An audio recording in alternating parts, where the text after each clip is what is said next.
Hey, this is Scott Duffy Bonsai. Today I'm out here with the Pentax Asahi Super Takumar 50mm f1.4 lens. It is the original version. I have a few other videos on this, but thought it'd be a fun one to use today. Also, the Canon EOS M5. I'm going to set up a custom mode real quick so that I don't have to change anything. With this lens and the crop, we might be able to get some insects or butterflies.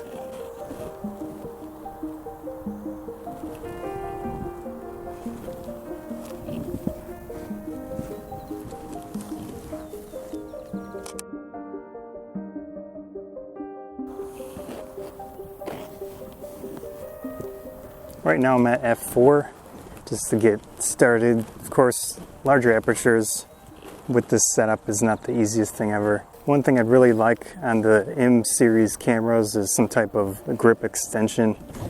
So just really short cameras.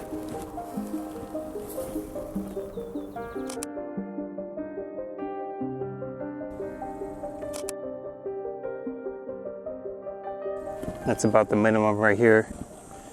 Towards that. Minimum focus distance on this lens isn't terrible, considering what type of lens it is.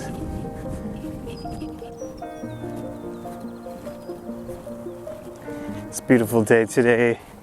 A little warm, but there's some wind, which isn't great for the video, but it is comfortable with the wind, at least. I do have my lapel microphone with the Olympus recorder. I have quite a few of these Sony lapel microphones that are stereo. I put little wind muff things on them. It feels weird with this specific shirt, so I am using one without the wind muff, and I kind of push it into the line of this side of the shirt, so maybe that'll block the wind. And I switched my pack to the other side.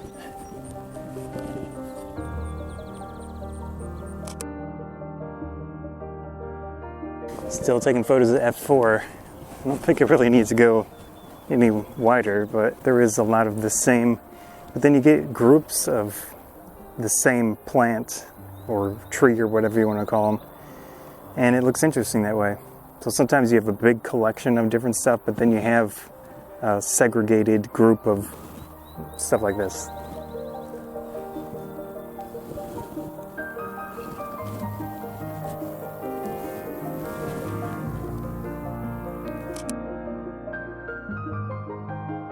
And sometimes you have one lone different or variation, so you could definitely use that as a subject in the photos. Manual focus with peaking is pretty easy. In this case I use red most of the time, especially outdoors, unless you're red-green colorblind, which I'm not. And I just shift myself or focus on the lens to get where I want it. And of course you want it in the middle of where it shows the peaking color. Otherwise, some of it will be out of focus. So you really want to aim for that middle ground.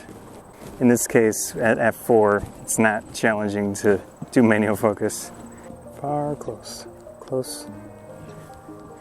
One thing I need to remember while I'm doing this is that as you rotate close this way, far that way, so that would be close, counter. Clockwise for close, clockwise for close.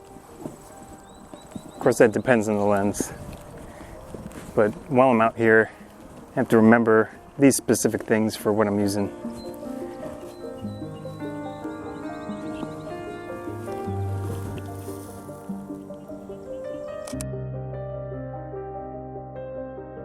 I have to say, with the action camera as my filming camera, it is super convenient.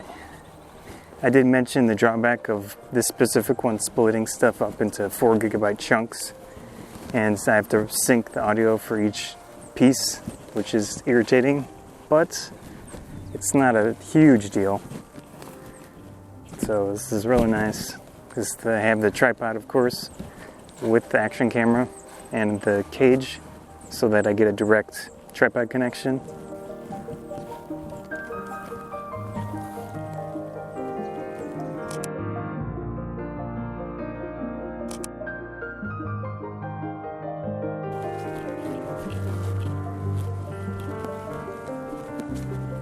The scenery changed quite a bit.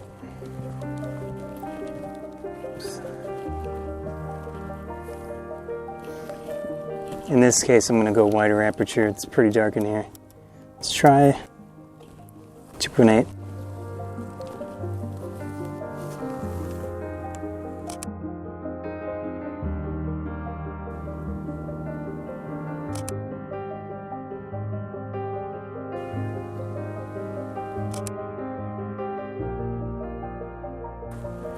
Stream going.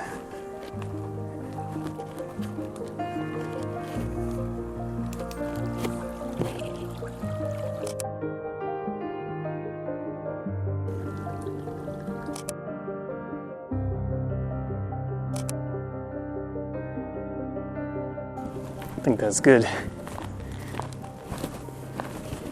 And then what's down here?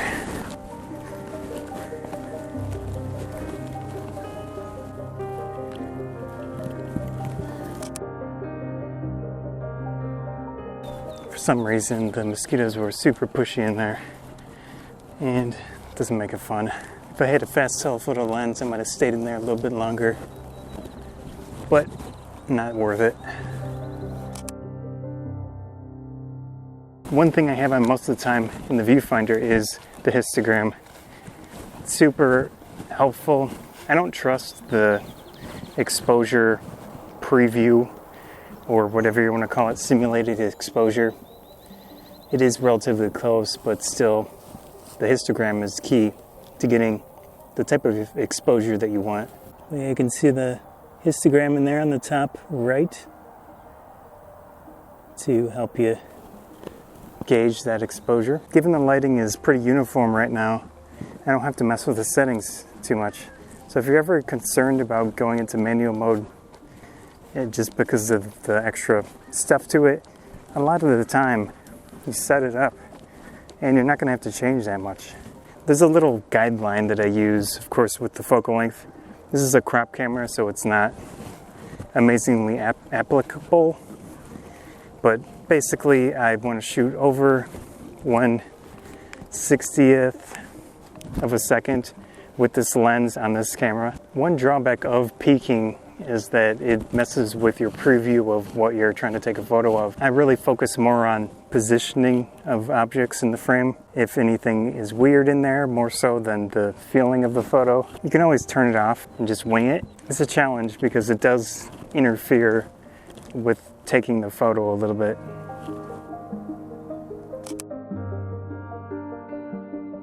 You're never going to have a perfect setup. There are always drawbacks and some positives. Pentax made a video statement recently about their focus on SLR technology, which means the mirror inside and the pentaprism, an optical viewfinder. It's an unusual statement, but I get the idea for some people that they're really into that specific type of camera. I never really had a big draw to those. They were just what technology was available at the time. So I might talk about that in a future video, but it is interesting that they went that route. In my opinion, mirrorless does have a lot of advantages. Like I said, there are some disadvantages. Although with a manual focus lens on a standard digital SLR compared to this, it's so much easier to deal with on a mirrorless camera, in my opinion. I did try to use full manual lenses on my Pentax. Not easy focusing. APS-C, Pentax has had nicer viewfinders than most companies, but even still, I was using like a magnifier in the eyepiece. It just was not an amazing experience if you were trying to be pretty exact where you want to focus.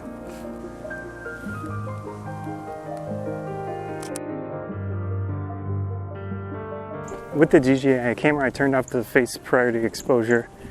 I'm curious to see what that does. I've been using that in the other videos.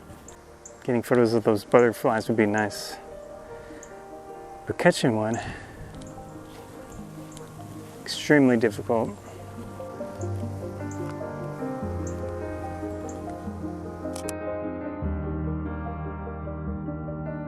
It's not long enough.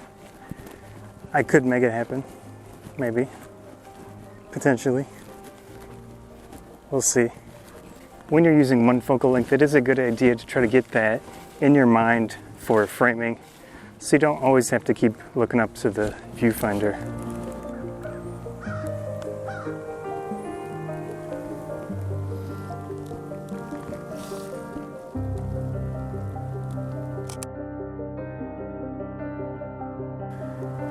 Come back. I think minimum focus is a little too greedy for those. I did get 2 photos, but they were slightly overexposed, and the focus, from what I can tell on the camera, doesn't look amazing.